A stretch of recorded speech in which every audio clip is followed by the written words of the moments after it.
भारत के मशहूर व मारूफ अफसाना निगार और शायर मरहूम सैफुर रहमान आबाद गाज़ीपुर की याद में एक ताज़ियती मजलिस व अदब इत्फ़ाल पर लिखी गई मरहूम की नायाब किताब तारे ज़मीन का रस्म इजरा की तकरीब आली जनाब मोहम्मद वारिस हसन खान सीनियर एडवोकेट की सदारत में आज जनपद गाज़ीपुर की मशहूर तालीमी अदारा एमएच इंटर कॉलेज के सर सैयद हॉल में मुनक्किद किया गया। इस जलसे में अख्तर कुरैशी ने नाते पाक के जरिए जलसे का आगाज़ किया। साथ ही गाज़ीपुरी ने उबैदुर्रहमान पर एक मकाला को पेश किया। अख्तर कुरैशी, खालिद गाज़ीपुरी, शेख जैनुल आबदीन हंटर गाज़ीपुर, कदर बारवी, आफाक गाज़ीपुरी, अरशद कादरी, संजीव गुप्ता आदि ने इन पर अपने विचार को रखा। इस तकरीब का संचालन भारत के मशहूर कवि बादशाह राही ने किया और ये पूरे प्रोग्राम का देख रेख एमएच इंटर कॉलेज के प्रिंसिपल खालिद अमीर द्वारा किया गया और इस बात का एहसास दिला रहा था और ये पूछ रहा था जो उबैदुर्रहमान आबाद ने बात कही थी, कौन चाहता है मुझे ठाट पाट दे, दुनिया तो चाहती है मेरे हाथ काट दे। दूसरी तरफ इस शायर के शेर याद कर रहा था कि मजदूरी का एक तवक है इन सब के गलों में, उस अहद के बच्चे हैं कि बच्चे नहीं लगते। जनपद गाज़ीपुर से इजहार खान और खान अहमद जावेद की विशेष रिपोर्ट।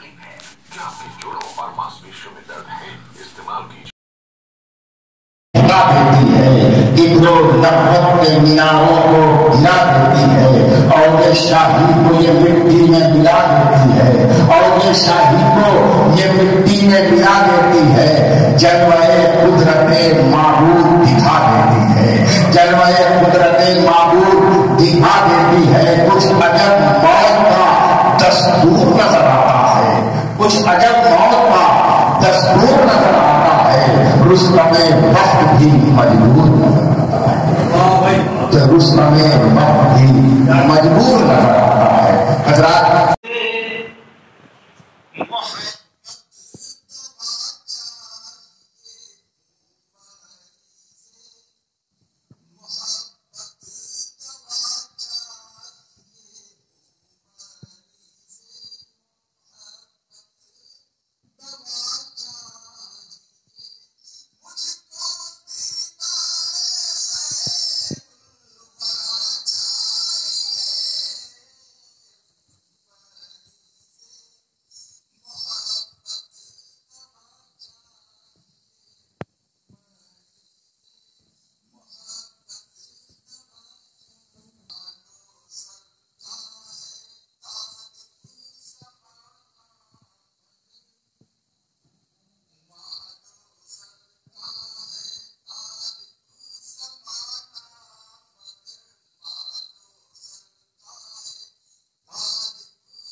कर दूंगा जिग्नों पर मैं अब्बास एक दफा, अल्लाह मेरी बेटी के सर पर निगाह है।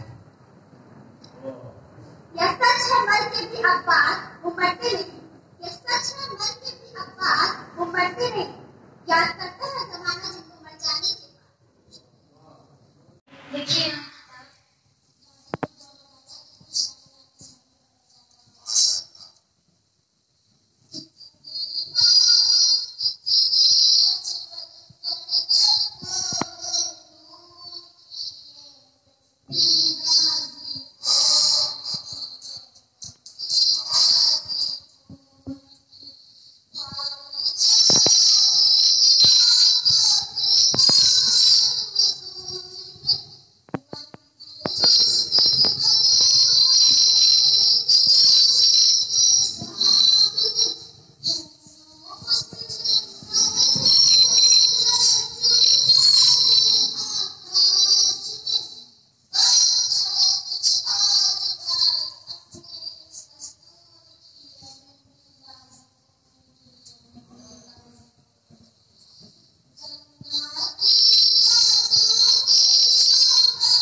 गुलिस्तान थे अब्बास, अल्लाह के मगर खान थे अब्बास। लहजा अजब था और तरन्नुम था खुशनुमा, लहजा अजब था और तरन्नुम था खुशनुमा। संजीदा दिल थे साहिबे दीवान थे अब्बास, संजीदा दिल थे साहिबे दीवान थे अब्बास। शायर थे और अदीब थे, माहिर थे फलसफी। शायर थे और अदीब थे, माहिर थे फलसफी। इल्म अदब की शान थे, सुल्तान थे अब्बास। इल्म अदब की शान थे, सुल्तान थे अब्बास। रब से दुआ है खुद में आला मुकाम हो, रब से दुआ है खुद में आला मुकाम हो। प्यारे नबी के उम्मती मस्तान थे अब्बास, प्यारे नबी के उम्मती मस्तान थे अब्बास। साथी वो दर्द तोड़ के लाते थे शेर में, साथी वो दर्द तोड़ के लाते थे शेर में। उर्दू अदब के आम थे, पहचान थे अब्बास। दुनिया की सियासत है, ठुकराएगी ये दुनिया की सियासत है। आ जाओ मेरे दिल में ये मेरी रियासत है। तुम आ न सके लेकिन इतना तो किया होगा, तुम आ न सके लेकिन इतना तो किया होगा। एक खत ही लिखा होता है, इसकी भी रिवायत है। तुम आ न सके लेकिन इतना तो किया होगा, एक खत ही लिखा होता है, इसकी भी रिवायत है। बीमारी दिल में क्यों यूं जान मेरी जाती, तुम कुछ अगर ले दे अब कैसी तबीयत है। ये शेर देखे कि बीमारी दिल में क्यों यूं जान मेरी जाती, तुम कुछ अगर लेते अब कैसी तबीयत है। रिश्ता है ये रूहानी, मत तोड़ तअल्लुक को, कब कैसे बना लेगा ये कोई इमारत है। रिश्ता है ये रूहानी, मत तोड़ तअल्लुक को, कब कैसे बना लेगा क्या कोई इमारत है। पान ये अच्छा था वो गम ही हमें ना देता, बिछड़ा तो कुछ देकर लगता है।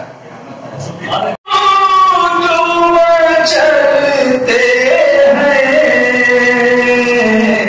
फिर याद तेरी आई,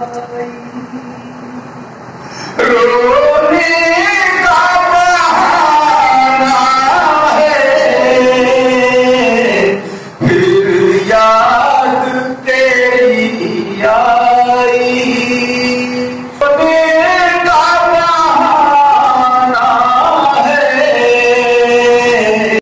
इनकी आन बान थे अपार, शहर की अपने शान थे अखबार, उल्टा भरता था अदब जिया, इनका वो मकान थे अखबार। उल्टा भरता था अदब जिया, इनका वो मकान थे अखबार। नर्म लहजे में बात करते थे, नर्म लहजे में गुफ्तगू करते, कितने सीरी बयान थे अखबार।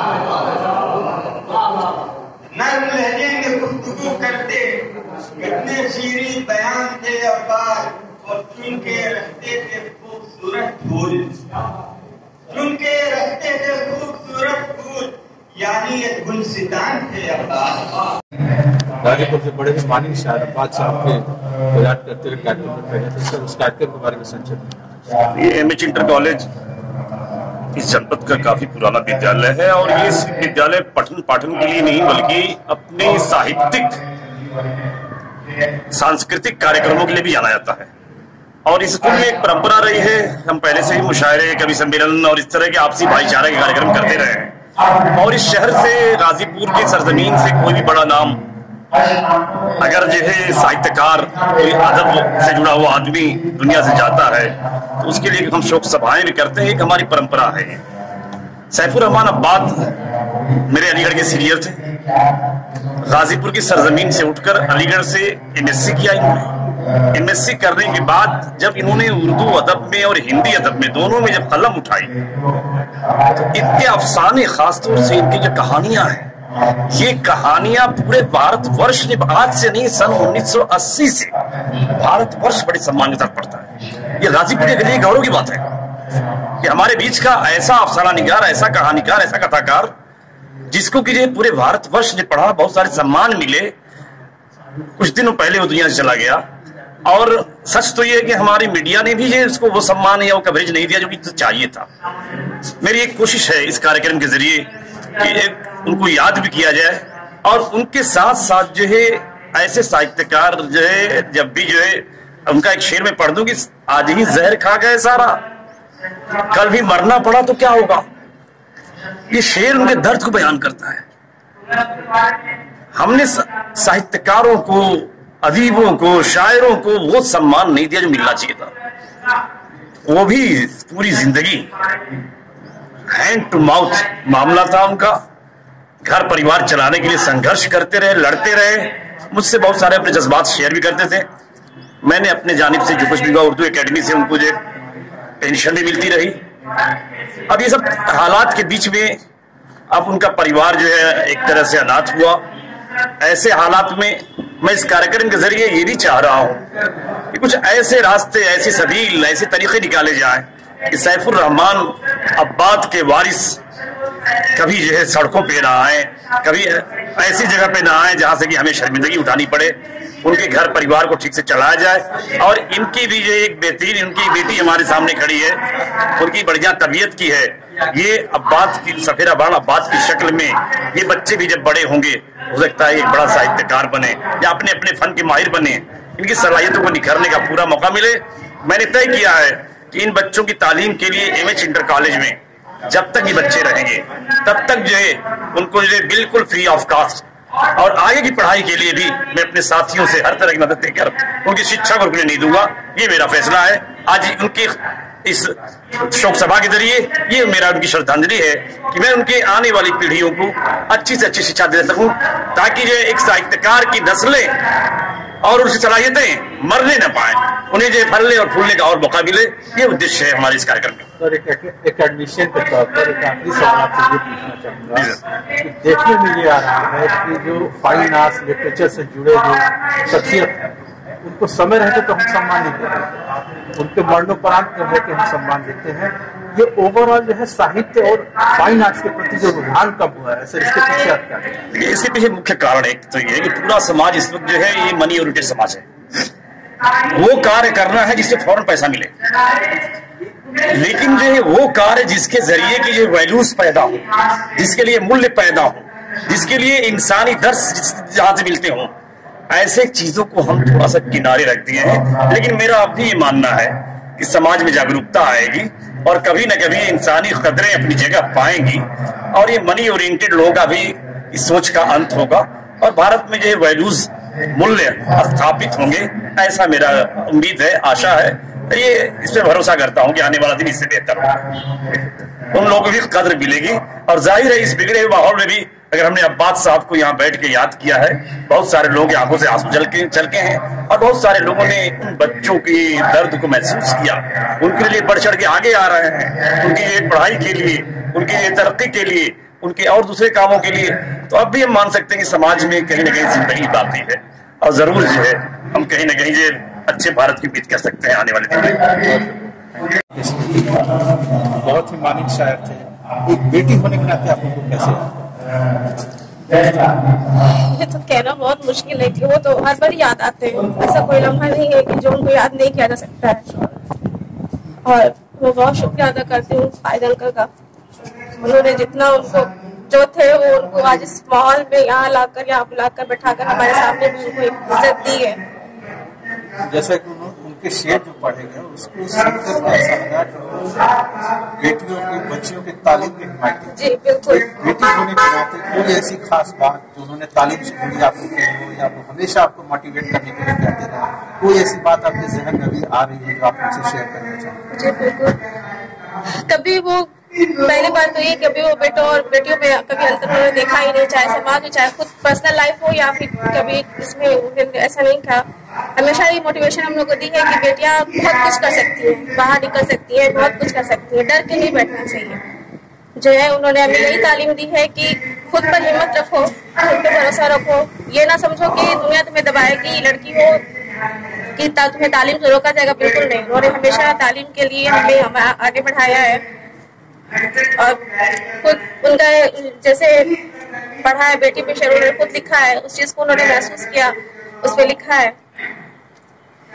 जैसे आखिरी सवाल हम आपसे ये पूछना चाहेंगे कि बड़े ही मानिक शायर थे, क्या आप उनकी परंपरा, अब आप लोग एक जिम्मेदारी महसूस कर रहे होंगे कि उनकी जो उर्दू अदब की शेर शायरी की जो उन्होंने विरासत छोड़े जा रहे हैं उसको आप लोग लेकर के कैसे आगे चलेंगे? कितना ये मुश्किल भरा होगा या कितना आसान? बहुत मुश्किल भरा है क्योंकि उनको मतलब अभी हम लोग बहुत छोटे ही हैं इस चीज के लिए, क्योंकि बहुत बड़ी चीज है ये, इस चीज को लेकर चलना बहुत बड़ी चीज है। तो कोशिश तो हमारी रहेगी, हिम्मत नहीं हारेंगे, इस चीज को हमेशा पापा की जो है विरासत जो है उसको हमेशा आगे लाने की कोशिश करेंगे। ये चीज जो हमारे होश में मतलब थी काशी जमीन की, तो उसका ही शेर है।